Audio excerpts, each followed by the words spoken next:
दिन की G20 global partnership for financial inclusion finally आ गई है अपने कंक्लूजन पे। तो ऐसे में चलिए ले चलते हैं आपको मुंबई में आयोजित प्रेस कॉन्फ्रेंस पर और सुनाते हैं कि इस पर वहां मौजूद मिनिस्ट्री ऑफ फाइनेंस से आए इकोनॉमिक एडवाइजर का पदभार संभालने वाले श्री चंचल सरकार का क्या है कहना, और साथ ही दिखाते हैं आपको मुंबई में आयोजित प्रेस कॉन्फ्रेंस से जुड़ी झलकियां।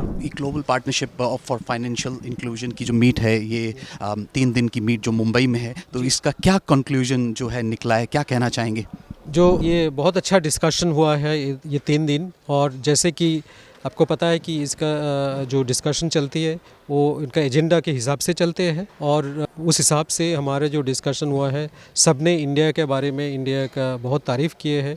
इंडिया का जो सिस्टम है प्रोग्रेस हुए हैं, जो फाइनेंशियल इंक्लूजन में और एसएमई सेक्टर्स में सभी लोगों ने बोला है कि ये मॉडल अपनाया जा सकते हैं। सर कुछ की पॉइंट्स दे दीजिए जो कि हाईलाइट रहे हैं इस 3 दिन के। सबसे पहले तो सारे लोग, हमारे जो लीडर्स डिक्लेरेशन हुआ है, अडॉप्ट हुआ है यूनानिमसली, उसके बारे में तारीफ़ किया है। इंडिया की अरेंजमेंट के बारे में तारीफ़ किया है, इंडिया के डिजिटल जर्नी के बारे में तारीफ़ किया है, एंड वो लोगों ने बोला है कि ये तारीफ जो काबिल तारीफ़ है और ये मॉडल उनको खुद करना चाहिए और वो लोग ट्राई करेंगे, आगे बढ़ते हुए इंडिया के साथ चलेंगे। As you know that this 3 days meeting started on 14 and ended today. Yesterday and today was the formal plenary along with the symposium. Symposium, you know that it was on energizing SME sector through digital public infrastructure, and today's symposium was on digital public infrastructure and consumer protection and literacy. And then we had discussions as per the agenda on the conclusion of the ongoing financial inclusion action plan, 3 years, that started in 2021 and will be ending this 2021. The agenda was implementation of high-level principles for digital financial inclusion. Then there was a progress report on the remittance. Then on the SME sector, the good practices, update on the examples of best practices across the globe, how to enhance the finances of SME sector, because SME sectors have always been priorities. Even in the leaders' declaration, SME sectors have been emphasized for attaining sustainable development by creating more opportunities and employment. So that has been the journey, and also we had very fruitful discussions on them. And Brazil also had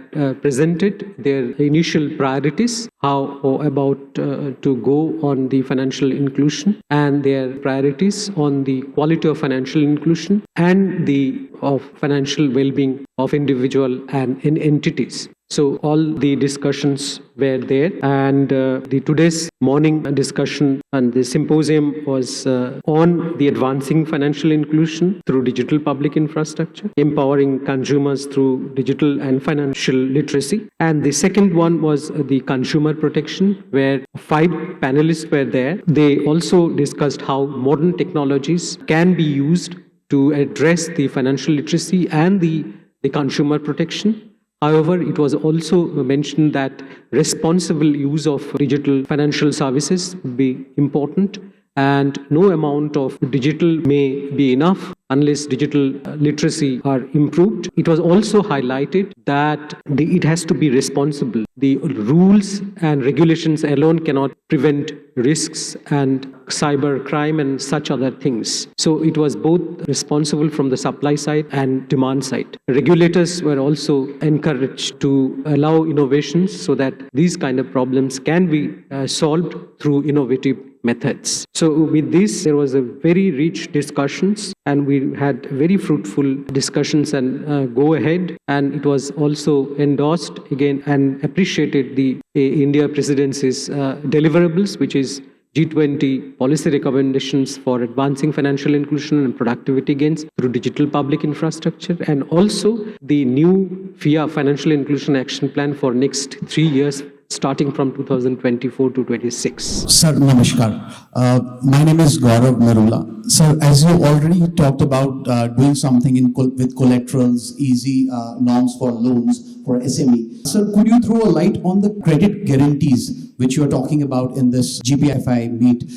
So what exactly would you be doing to make a more easy system, as government is also talking about ease of doing business? So what kind of support system would be created with credit guarantees? Thank you very much. I would request you to refer to the G20 process and its documents. G20 is a voluntary, G20 is one of the most economically powerful platform, multilateral platform. Its deliverables are reports, advocacy, and recommendations which are voluntary in nature. So the G20's work is to suggest and assimilate and advocate. So this kind of policy issues are to be adopted that has been found effective across the globe. So therefore they agree, all the leaders and all participants of the countries and organizations, they agree that the best practices and other things. And the work, the G20 does not implement those. That it is the countries when they go back and then they try to implement based on these recommendations and the roadmap. So therefore it's the country, it will depend on how they will behave. So therefore it depends on each country how they want to plan based on the examples. Sir, lastly, about the financial literacy. So what kind of awareness programs would be created for the financial literacy? Could you throw a light on that? It is the responsible department or ministry within the country.